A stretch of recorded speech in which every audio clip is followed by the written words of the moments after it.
Living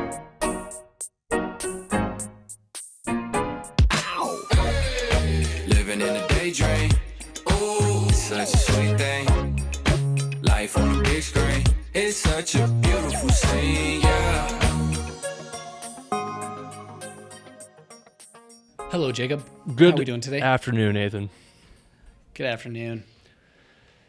How's your week been? It's been good. It's been good. Yeah, I guess this is happening. I'm trying to think. I guess a week in advance. Yeah, it's been good. Had a great weekend, actually. Just one of those like, recharge weekends. Always feel good. Yeah. Just Kenzie and I all weekend. Went out to dinner on Friday night at this amazing place. I was going to tell the boys about it. Upscale Mexican food. Solagave. No. I thought Solagave was upscale until I went to Los Batejos. Huh. In Riverton. It's by the Really? yeah, that area with the Nike and the new movie theater and stuff. It's right there. It's Yeah, like this really nice restaurant. Gotta get a res. It's one of those places that opens at 5. Yeah. Amazing food. Had their guac. Had these very almost this reimagined enchilada where it wasn't, you know, enchiladas like always just drowning in sauce and cheese. These enchiladas were a lot smaller, chicken and steak stuffed, and then they had like the sauce was like kind of like a puree drizzled on top in a kind of a pattern, and then sprinkled with cheese. So it was very light on the cheese and sauce, which I really liked, and the beans were amazing. And then I got a mocktail, which was pretty good. Kenzie got a mocktail, and Kenzie got the steak tacos. And I have to say, I think the steak tacos have been currently hold the #1 spot for best taco I've ever had. Really? Yeah, and Even better than the birria tacos we had at Fountain Blue? Yes, I have to say so. And Really? I think my close second would be the #1 tacos in New York City. Second. Oh, Los Tacos #1? Yeah, that has to be second place to Dude, these. Yeah. Those were phenomenal. Yeah. So you're saying that beats Yeah, you got if you want like a date night, it's like a fancy restaurant. Absolutely. The vibes are amazing. It's Los Batejos in Los Riverton. Tejos. Botellos, I think. I'm not sure. Wait, B? Yeah, Botejos. Oh, Botellos. Okay, okay. Botejos. Let me find it exactly. Okay. Los Los Botellos. The bottles? Yeah, Las Botellas. Botellas, yeah. La Botellas. Yeah. La Botellas. Amazing. Okay, So I'll yeah, go. highly recommend. And then after that, we just kind of stayed inside all weekend and just cooked foods and chilled. It was really nice. Dude, I kind of like those just greased up cheesy quesadillas though, you know? Yeah. Those things hit. No, they had a quesadilla on the menu. I bet Kaylee would like it. Wait, did you say you got a quesadilla or an enchilada? Enchiladas. Gotcha. Okay. Yeah, enchiladas. Gotcha. But yeah, it was Okay, really well- good. Oh, and then we had, and then I was curious on their menu. I was like, well, you've elevated enchilada more than I thought you could. They had churros and ice cream, and I was like, I don't think you can elevate a churro. And so I got one to test that theory, and I was right. You really can't elevate a churro. The presentation was really cool, Churros. but the best part of that dish, the churro and ice cream dish, was that the ice cream was homemade and drizzled in blackberry sauce with sprinkled blackberries, and I was like, all right. Man. So it was good. Man, that was sounds good. good. That sounds great. Okay, Las Botellas. Great I day gotta night. go there. Super fun. And you just like right by the shopping Well area, so you done. can go and walk over, hit up Nike, Dangerous. Anthropology, go see a movie. Yeah, it's really cool. Next door to Sprinkles well, Cupcakes, good. if you like Sprinkles Cupcakes. Oh yeah. Which Love I do. good cupcake. Anyway, how was your weekend? You were in Well, St. George with good. the old boss. Good. Yeah, I was in St. George. Yeah, it was funny. We went to St. George because Kayla, she's getting certified in Pilates. They have like a certification down there, and so we're going back at the end of this month. But yeah, I stayed with good old Parker, the good boss. And what's Welbeck. fun? Did you see their gender reveal? They're having Yeah. a fourth. Oh, did you film that? It was funny. No, like we came back one night from Kayla's certification, and I just see a huge raptor, like a red raptor, in his backyard. I'm like, what's going on? He has 2 camera setups. It's like, what's happening? First thought he was He filming shot a on a podcast red? for True Millennials. Dude, he shot 3 angles. Main was a red, and then I think he had 2 R5Cs on the B and C cams. And I was like, what is he filming? And the first thing was probably like a True Millennials podcast thing. But that's when he's like, oh, no, gender reveal. Like, Oh, you're having a kid. Dude, You're having another. Parker's time of life. It's just like You're having another. Parker's time of life. It's just like I'm gonna shoot these small little moments on Reds. Why not? Yeah. Yeah, he said, "Don't you know everything around here is a production?" So I was like, "Yeah, it was kind of That's fun so being the funny. first to be like, hey, man, congrats, that's awesome." And then we were in his little casita, and we were just like peeking through the blinds as they were doing it, so Yeah. we got a little live peek. Oh yeah, the casino. But yeah, came back from St. George, stopped at Beaver Creamery on the way back, got some of that ice cream. Speaking of ice cream, Good place. man, that place hits. So can't be mad after going to the Beeves. So Yeah, doing great. Beaver's Great great. weekend. Man. But sweet. Let's tell people what we're talking about today, Yeah, Jacob. yeah. Today Take it away. today we've kind of had this on our mind. This is something we're both pretty, I'd say, passionate about, and we've become more passionate about it as the years have gone by, especially since the 2018 era, where it was really cool to be like a full-time content creator. You know, ditch school, ditch your 9 to 5. If you're at a 9 to 5, you're kind of like, you know, what are you doing, sort of thing. Mm-hmm. So the topic for today is when to go full time as a filmmaker. You know, so this is something we're looking forward to. We're going to talk about 9 to 5s, when we went full time, when it made sense for us to go full time, and how we can teach others when it's appropriate to go full time. And this is something we've been talking about in our email newsletters, in our Facebook group, Instagram stories and posts.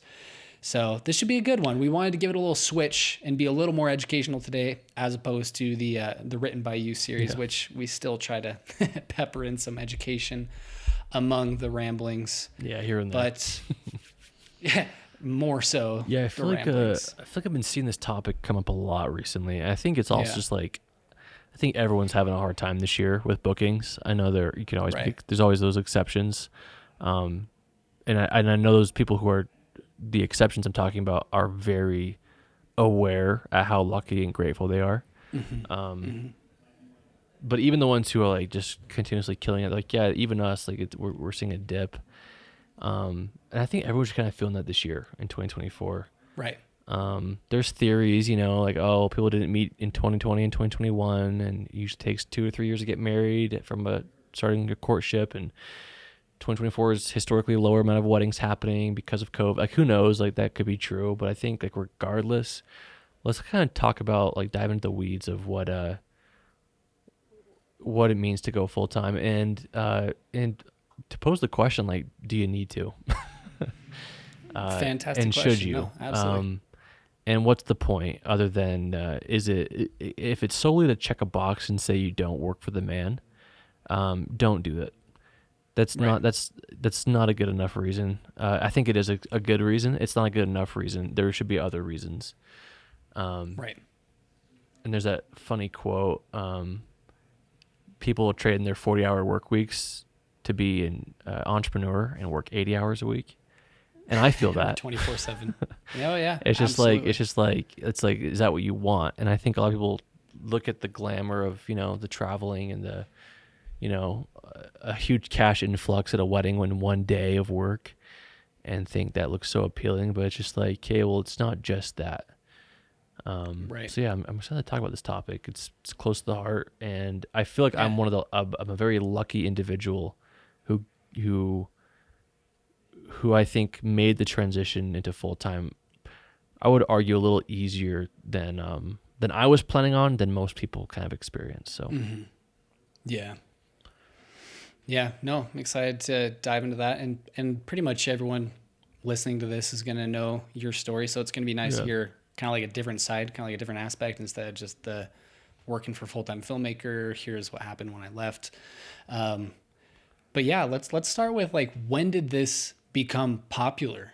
Because I feel like this can all be traced back again to kind of the Sam Colder era. People saw this really popular, good-looking, ripped dude traveling to Bali and all these different places and capturing all this cool content and making a living from it. And for some reason, that translated into, I want to be living that. This is a 20-something-year-old guy. I'm a 20-something-year-old guy or girl, and that should be me. Why am I in college? Why am I working a desk job? You know, that's when I feel like it really started. When that was like 2016, right? His My Year 2016 video that broke the internet.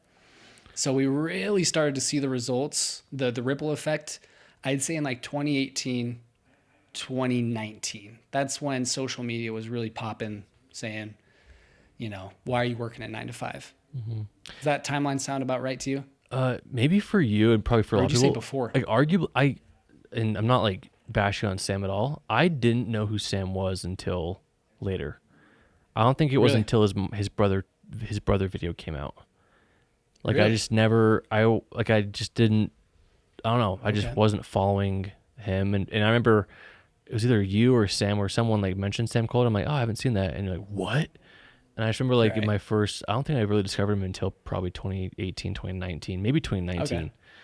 Okay. But like still like you see that lifestyle and you're like, what? What is Right. that? And then he even says in his ads now, he's like, it's crazy how like back then your parents kind of laughed at you, but now content creation is the most sought after job in the world. Yeah. And companies need content more than they need anything else because content is king. It's just wild how fast it's all changed. But either way, Yeah, it's very inspiring, and I do think that Sam was one of the first to kind of stick it to the man and say, I mean, obviously not the first. History is funny, but one of the biggest prominent figures who was like offered an alternative, a very attractive alternative that wasn't blogging, it wasn't e-commerce, it wasn't working from your home doing something. It was like doing and traveling to the coolest places in the world and being paid to do it. And I'm sure I'd love to have him on. I'm sure he's like, it's not all sunshine and rainbows, like everything, but the fact that he looks so happy all the time and so fulfilled is what really makes everyone be like, wow, I want to do that. Right. Well, with that then, when I'm just gonna ask you, when did it make sense for you? Because you got back from your mission, and then you went to college. You went to BYU for a semester, and then you started doing some video work, and then you got. You'll have to tell everyone, but you got like a paycheck, and then where did it go from there? When did it make sense for you to ditch your job and go full time? And yeah, it's crazy. I feel like my goal was never to, at least it never was to be a full-time videographer. I never really thought of it that way. I just thought of like at the time in 2017, I'm trying to get married, I'm trying to go through college, I'm broke, have like $1,000 to my name, and that's, going to be gone next week when rent is due. For me, it was just like, I want to make as much money as I possibly can right now. And so I knew from that January, I got paid $300 to film a wedding. So in my mind, I was like, okay, if I can try to do 1 or 2 of those a month, that'll keep us afloat, right? And then it started kind of getting more and more. And then I was working 2 jobs. One was online, really flexible. And the other one was, I was teaching at this missionary training center. And it required me to work on the weekends. And I started just filming all my buddies' weddings that summer and taking off almost every weekend. And so 2 things to answer your question, like when did I feel like it was acceptable to go full time, was when either one, whether it's your creative or your 9 to 5, one of my jobs was prohibiting me from doing my other job fully, which is fine if you're doing 2 part-time jobs. But if you're working a full-time job and you're trying to work another full-time job, and The Office talks about this, Michael Scott, and if one job ruins your performance at the other job, then that can't fly. Then your employer gets mad. Yeah. And so for me, I was taking off every weekend, and my boss just goes like, "Hey, like, what are you doing? Like, you're taking every weekend off." And I was like, "Oh, I'm filming weddings," and he just very kindly said, like, "I think you got to pick one." Like, and he didn't want to threaten me into quitting either one. He just said, like, I need people on my team, if I'm going to be paying them a salary, who are here and present and doing the job and working the shifts, right? You don't get special treatment just because you have another full-time job. That's not fair. That's what the spirit of what he was saying in a much better way. And I was like, okay. And so I was looking at my books, and I was like, okay, well, I'm doing this much money in videography a month. And that's been kind of consistent for the last 2 or 3 months. Let's say 3 months. And it's getting bigger. I'm getting more relationships, getting more clients. I'm starting to establish a name, getting a following.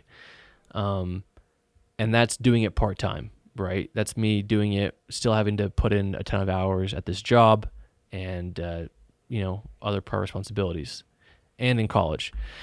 And so it's like, what if I quit my job and just went full-time and put all my time, all my effort, all my energy into videography? And with my boss's blessing, which he encouraged me to do, I did. It was really scary. And I think a lot of people, when they, I'll just speak very generically because this may not be true, but maybe it is for someone listening. But I think people quit their job very prematurely, or they quit their job, want to be a full-time videographer, but they don't replace their 9-to-5 with their 9-to-5 solopreneur venture. Does that make sense? Yeah. You have to, if you're going to quit your 9-to-5, it needs to be immediately replaced in time and effort with your new venture, which I did. I spent the hours I was supposed to be at my job now, reaching out to photographers and venues and going out and practicing videography, watching Full-Time Filmmaker, and just learning how to do a time lapse. Remember one day, I had nothing on my plate at all. And so I went to the local temple and I bought a time lapse device and I filmed like 8 time lapses for like 5 hours just because I was like, I had nothing on today. I need to practice my craft. I need to treat this like a 9-to-5. And so I went out there for 5 hours and shot 8 time lapses of different things. So like, I think people don't do that. They need to replace the time with something else. And monetarily, which we don't have to get into a whole lot, but like I was making more money than my jobs were paying me, and I was doing less work at my videography. Like for example, I made $800 in one day filming a real estate video, and that was like a paycheck for working 2 weeks at my other job. And so I was just like, for me, it was kind of like black and white. I'm like, well, if I can just do one of those a month, or 2 of those a month, I can make up for my job in 2 days. That would have taken me 30 days at the other job. But then it's on me to get those results and not just like hope and dream they will fall in my lap. So that was like a very long and breathy way of answering your question. No, you covered it very well. I think it's worth it to note that, both of us are still like relatively young. We're in our late 20s. When you went full time, how old were you? Were you like 20? 21. So that's really young. And I don't know how old all of our listeners are, but we'll have 20, 30, 40, maybe even 50 or 60-year-olds. It's going to be different, I'd say, for different stages of your life. So when you're young, obviously you have a lot more room to take risks. Like, yes, you were married, you were paying rent, but you didn't have a mortgage, you didn't have kids, you didn't have Waltz, right? You didn't have, you were scrappy, right? Right. And you obviously have more advantage to take riskier things, because if you fail, you could have gone back to college, you could have got a lot of other jobs. So it makes sense in that regard. And I recently this is going to tie into your point here. I read a book by this guy named Cal Newport. He's one of my favorite authors. He's a computer science professor, I believe at Georgetown, but he's also an author, best-selling author, and he basically teaches just about productivity.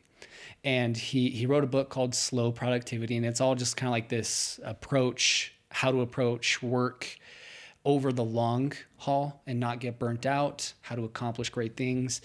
And in his book, he listed 2 separate things that were covered in your story, and he kind of summed it up by these 2 points, saying, before you quit your job to pursue something that you have as a side hustle now, you need to know that people are going to pay you for your services. That's the first thing.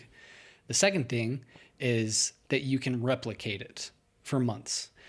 And I think a lot of the danger in social media now, especially nowadays, but this was also relevant to 2019, that whole era, is that we would see people on Instagram, we would see our favorite creators, and we would just say, man, that's what I want to do, and I've done something similar, or I have a setup that's similar, a camera that's similar. I live in a similar area. So I'm just going to drop it and I'm going to live that lifestyle. But they haven't met the first requirement where they've never shot anything. They don't even know if people are willing to pay for their services. And if they have shot something and people have paid, how many of those people have been returning customers? How often have they replicated those results? So for you, you were able to do that for 3 months, and then you were able to see, okay, yeah, I've done this for a couple months. It's time to go full time. And you weighed the risk and reward, and it made sense for you. But for someone who's maybe a little older with more dependence, it might be a little safer to approach it kind of more, I don't want to say thoughtfully, because it's always going to be a little reckless to just completely ditch your 9 to 5. It's always going to be scary, but to have some specific guidelines. And I thought those were really good. I thought that these 2 points, they're willing to pay you and you've been able to replicate it. Yeah. And I really had to, I mean, my boss at the training center was like, hey, you kind of got to pick one because it's affecting your job here. So I was kind of pushed into it. Right. And I was making enough money where it was like, okay, I'm good. But then also like I look at my next month and I had 0. So it's just like, okay, like, and that's what I think people get scared by is if they have a good few months and they think, oh, I'm good. It's like, no, I would have loved to go a whole year, right, doing that. Right. Right. That's probably the smartest way about it. But then when I kind of got let go, but mainly asked to quit, it was more about like, okay, now it's fully on me to figure out how to make this work. And I think a lot of it was luck, God putting things in my life. But like at the same time, I was working as hard as I possibly could and as smart as I possibly could to build connections with people. I was going out of my way to find out. I mean, I was a part of, before it was even like popular, I was a part of so many Facebook groups. And I remember one time Kenzie went to college for a full day. And that entire day, I had, like, I think I ate a frozen burrito for lunch. And that whole day, I was on Facebook groups DMing brides in Utah who had posted in these groups, asking if they needed a videographer and offering to do their wedding for $500. I spent like 8 hours doing that one day. And I just, because I was like, this has to work. And I didn't know what else to do. That same time, I was offering to film free videos for Chip Cookies and for local singer people who were doing some like Christian music, and I started making music videos. I filmed this family choir of like 10 people filming gospel music because it paid $300. Like I was trying to figure out any possible way. I wasn't discriminating against anything and saying I'll film anything because I got to hit these goals, these number goals every single month. And starting to make a lasting career out of this and establish a good network. And in that same time, that's when I met Courtney. On my Explore feed, I'll never forget seeing one of her photos and saying, oh my gosh, how can I get brides that look like that? And couples that look so good. Because I just knew that, okay. And I remember watching one of Parker's job shadows when he talked about filming a reception. This is so bad, but he's like, right. He's like, when I film receptions, I only film the attractive people. And I remember, and he just was like, because that sells, right? Yeah. People will look at, models. Well, they used to. Oh yeah, they used to. Yeah, models are kind of ugly now. And you don't look like that model. You don't. With every fiber of your being, you don't look like that model. Yeah. Or even, an actor, right? On the red carpet, you don't look like them. But for some reason, if you buy what they're wearing, or you buy their makeup, or you buy their tank top, or you get their haircut, or you buy their jeans, for some reason you convince yourself that you will look like them. Mm-hmm. And with a wedding video, Parker taught me kind of that, like, your job is to, in sales in general, let's just say, you want people to believe that you can make them look like that. Mm-hmm. And I remember seeing Courtney's photo on my Explore feed and saying, if my feed had gorgeous people like that, because Courtney always gets the most attractive people. She does. I was like, if I can get people like that on my feed, and even not just people, but just content, like in locations with couples that just know the assignment, that will sell me to so many more people. Because regardless what the couple looks like or whether they're married, they'll look at my work and say, I want Jake to make me look like that. And so I DM'd Courtney and I just said, I want to work with you. And she was in Utah a lot at the time. And it's just one of those examples of me DMing the right person at the right time, who had no connections with videographers, who had couples who wanted videographers, and just, luckily saw my page and thought, good enough. And let me come and tag along. And then again, you could say, oh, you shot lucky. It's like, no, because when I show up at those weddings, I'm now on the clock and I'm proving myself to Courtney and this couple, because that content is going to provide for my family. However good I can make this couple look in this location with whatever gear I have, that is going to sell me to somebody else. And that was always my thought. And so it was just like, it was putting I hate the word grind, but it was putting the grind into so many different aspects of it and starting to work 60-hour weeks, whether you think you're working it or not, just being on Instagram, DMing, posting, color grading tutorials, educational things, like just doing everything I possibly could to improve my craft, which improved my business, improve my bookings, put food on my table, and kept our rent paid for,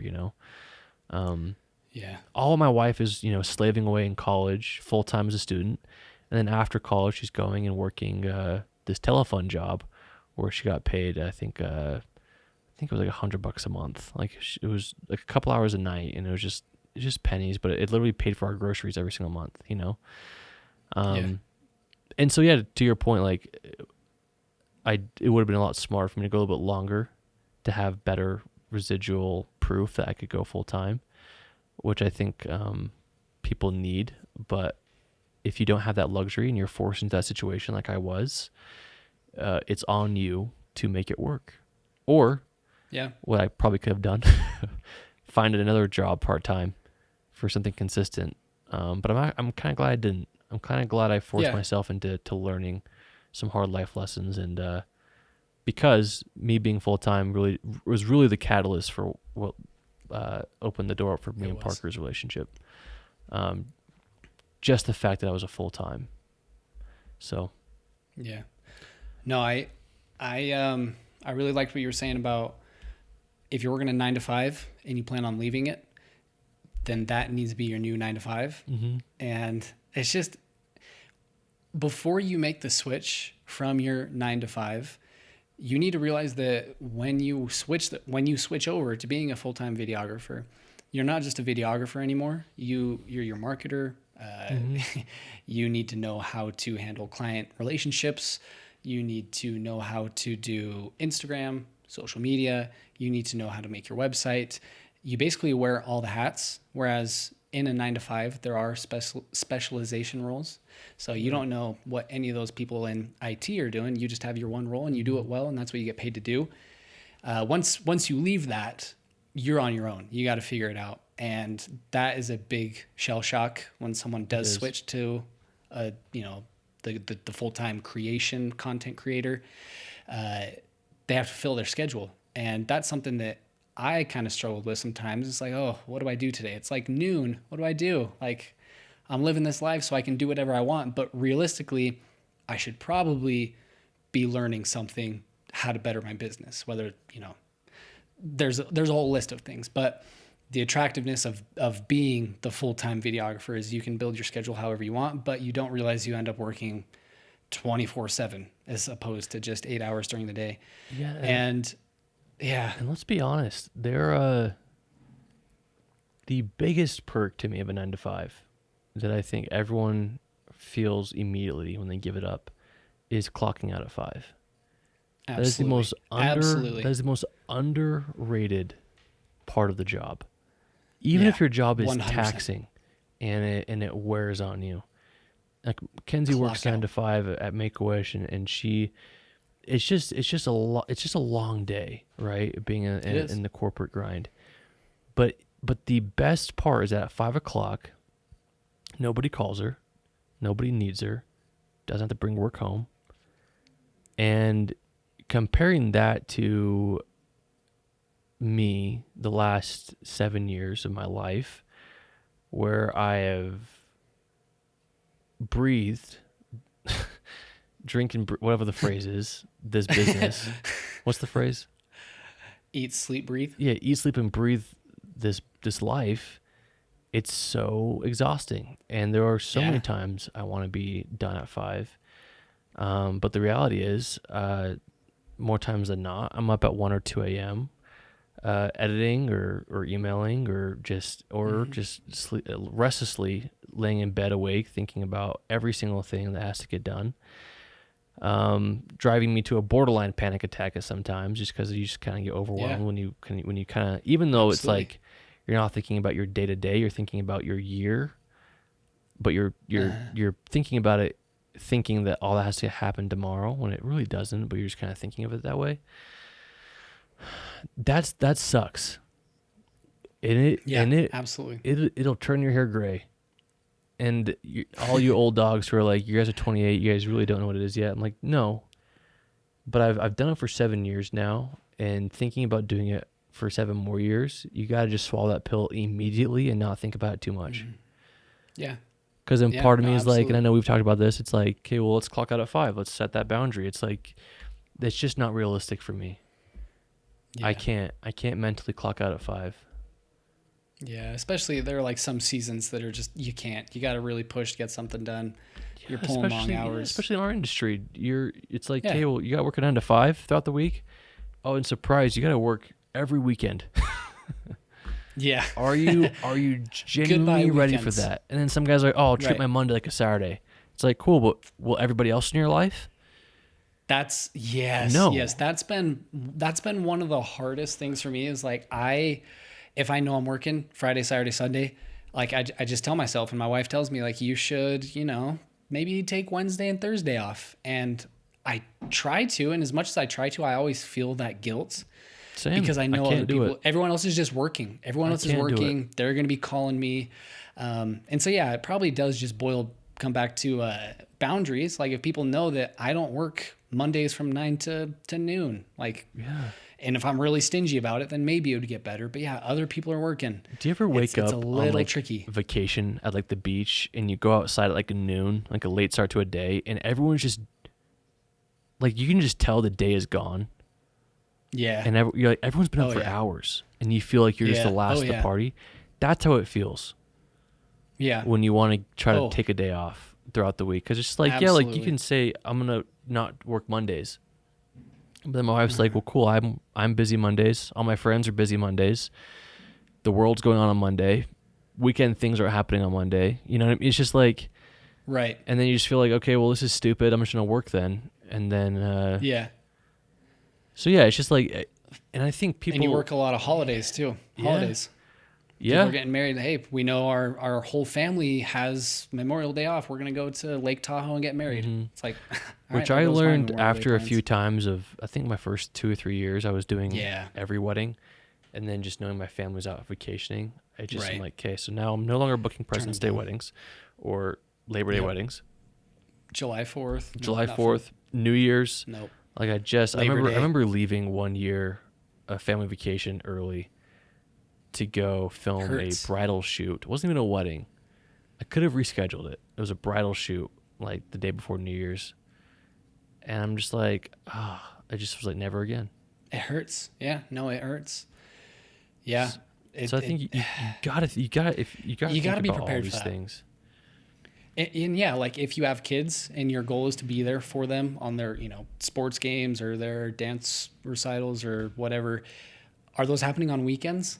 Because if you're quitting your 9 to 5 to be more available, but now you're getting a job that you're working most of the time on weekends, you're now missing a lot of those. So it's just like, I don't know, there's trade-offs. There's a lot of things you got to think about other than Yeah. I'm going to not do the 9 to 5 lifestyle. And that's why there's so many, I would say, spiteful comments and posts and threads online about hating on videographers who just want to do 10 weddings a year and get paid $10,000 or $20,000 a wedding. There's so many educators out there. I'm like, yeah, but like, you got to see why. Because Right. they've learned that doing 100 weddings a year or 50 weddings a year and being gone every weekend is not the dream that they thought Takes it a was. tax. Right. But the lifestyle they want is to be more available. And the only way to be more available is to stop trading your time for money and to start having money work for you by having residual income sources, whether that's courses you sell, whether that's, you know, big events you do a few times a year, like a big wedding a few times a year, or whatever it is. But that's the only way you'll get the life, that freedom you're hoping for.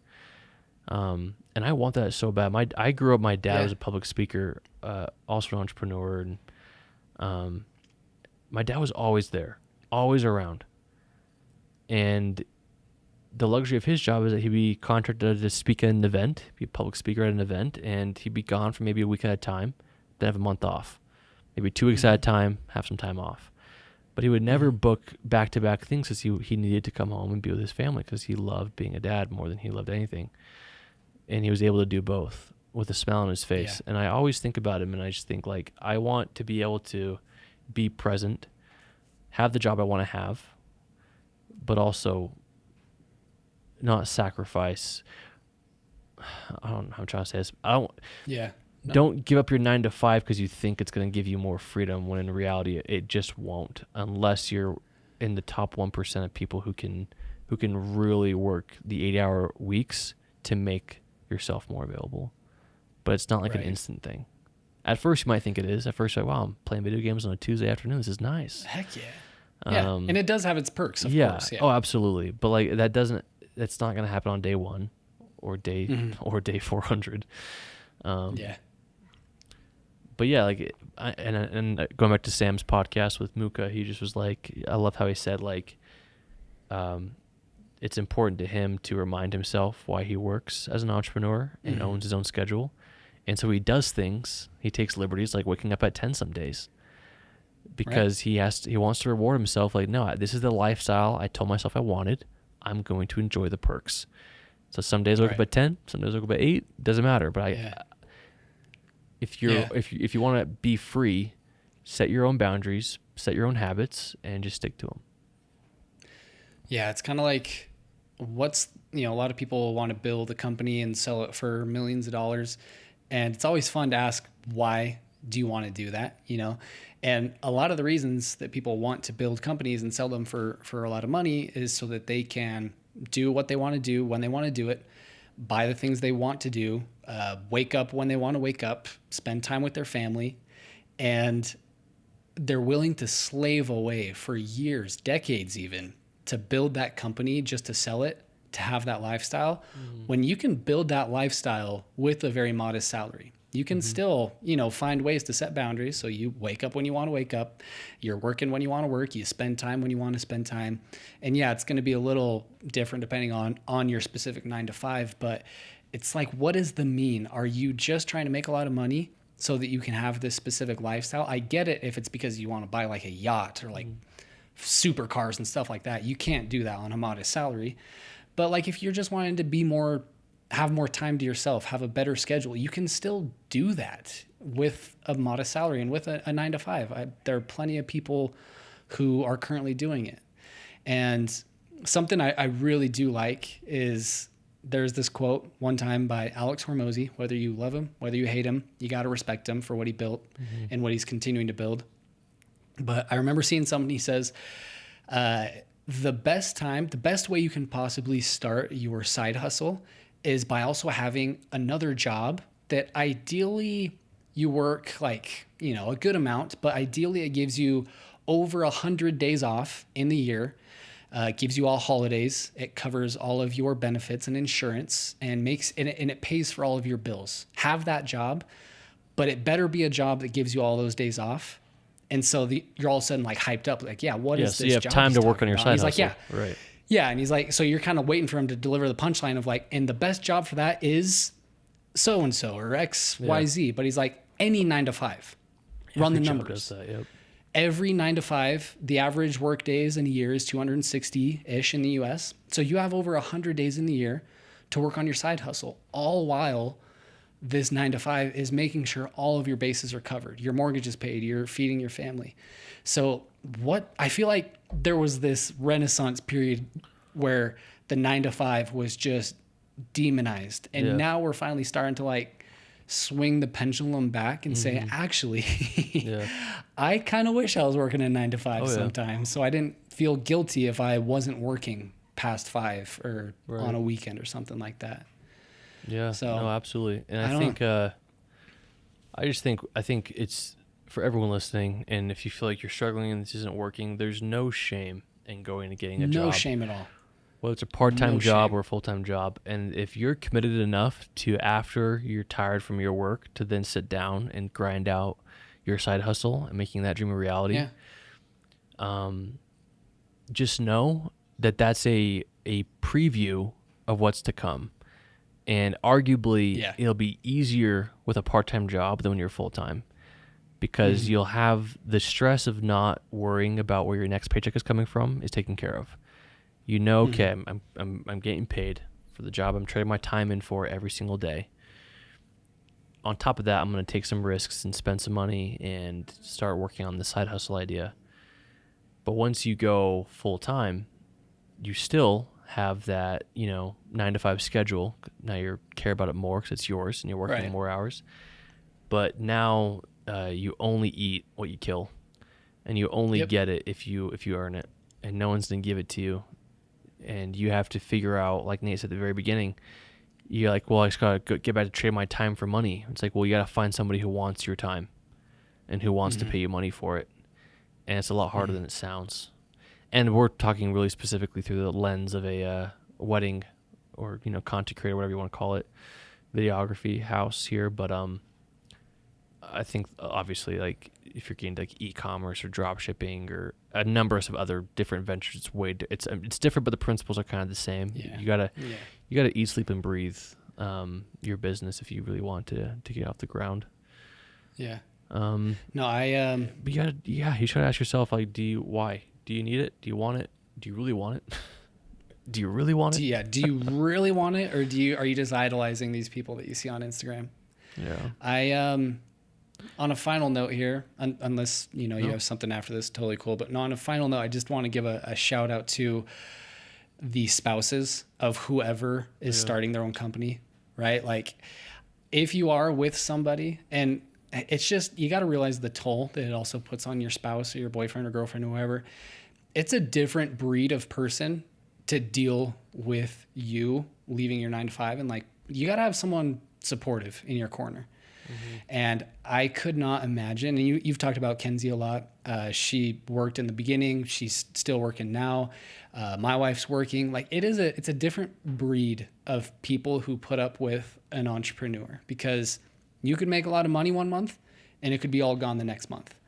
And not having someone who's like, I couldn't imagine not having Kayla being like, yeah, I'm okay with that. I know you're going to work. I know you're going to try.